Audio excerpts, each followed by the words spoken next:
देख रही हैं आप क्या तमाशे करती फिर रही है ये नगीना? क्या हुआ महताब, अब क्या कर दिया इसने? माँ, मैं तो सितारा को सबक सिखा रही थी, फुफ्फो आ गई। निको भाभी इसे समझाएं, इसकी मंगनी हो चुकी है, ये सब इसे जेब नहीं देता। क्यों जी, क्या जरूरत थी जाकर उसे समझाने की?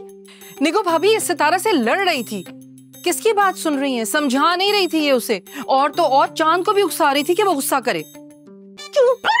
बता मुझे बेगैरत, क्यों गई तू वहां पर जाकर सितारा से लड़ने के लिए? और तो और चांद को तो उससे दिला रही थी, अगर वो तेरे खिलाफ कोई कदम उठा लेता तो। माँ, क्यों मिलते हैं फिर वो सितारा से? नहीं मिले, नहीं सिखाऊंगी मैं सबक। उफ मेरे खुदा, क्या हो गया है तुम्हें? भाई आफताब ने काम से भेजा था सितारा को चांद के पास, बंदा पहले तस्दीक तो कर लेता है। ये लड़की तो भाई एक ऐसा बम बन गई है जो कभी भी कहीं भी फट जाता है। बताइए क्या सोच रही होंगी जुबैदा भाभी? हाँ, वो तो उन्होंने रोक लिया चांद को, वरना चांद इतने गुस्से में था इस लड़की के तो टुकड़े कर डालता। सुन ले नगीना, आज के बाद अगर तूने इस कमरे से बाहर एक कदम भी निकाला ना तो मुझसे बुरा कोई नहीं होगा। आज के बाद तेरी यही सजा है कि तू इस कमरे में बैठी रहे। क्यों?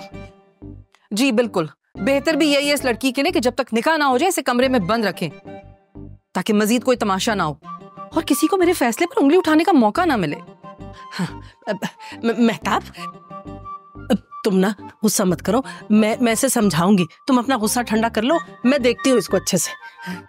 देख लीजिएगा, समझा दीजिएगा। हाँ बिल्कुल परेशान ना हो।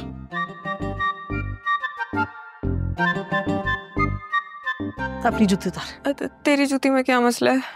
मैं अपनी जूती तेरे बदन पर तोड़ना नहीं चाहती ना, निकाल। एक्सपेंसिव है।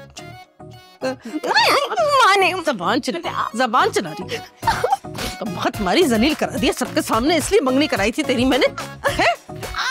तेरे बाल नोचो, मारना। देखा अम्मी, अपनी मनमानी का नतीजा देख लिया आपने? किस तरह से बात करी थी नगीना, कैसी जबान है उसकी। मुंह खोलती तो उसे अंदाजा तक नहीं होता आसपास कौन है। बस करो ना भाई, सुनाकर आई तो हूं अभी उसे और उसकी माँ को भी। तुम भी कोई कम नहीं हो, यकीनन तुमने भी ना कुछ कहा होगा उस नगीना को, तभी ट्रिगर होकर उसने इतनी बदतमीजी की है सितारा के साथ। बिल्कुल, हर दफा कसूर तो आखिर में सितारा का ही होता है ना। अपनी भतीजों पे कभी आपने उंगली उठाई अम्मी? उनकी चालाकियां, चालबाजियां, उनकी लालच कभी दिखाई नहीं दी आपको? हाँ बिल्कुल उसी तरह जिस तरह सितारा की चालबाजियां तुम्हें नजर नहीं आती। गॉड अम्मी, अभी भी देर नहीं हुई, अभी भी वक्त है। आप ज्यादती करिए हम दोनों के साथ। नगीना के साथ शादी करके ना तो मैं खुश रह पाऊंगा ना उसे खुश रख सकूंगा। ऐसा कुछ नहीं होता चांद, तुम फ्यूचर के लिए अभी से क्यों परेशान हो रहे हो? देखो शादी हो जाती है ना तो फिर सब ठीक हो जाता है। अगर नगीना की बदतमीजी की बात है तो मैंने उसे समझा दिया है, आगे और भी समझा दूंगी, लेकिन प्लीज तुम भी जरा अपनी हरकतों पर ध्यान दो। ये सितारा के आगे पीछे नजर आना कम कर दो प्लीज। ऐसा मुमकिन नहीं है, फिर भी आप मुझे उससे दूर करना चाहती हैं तो कर लें कोशिश।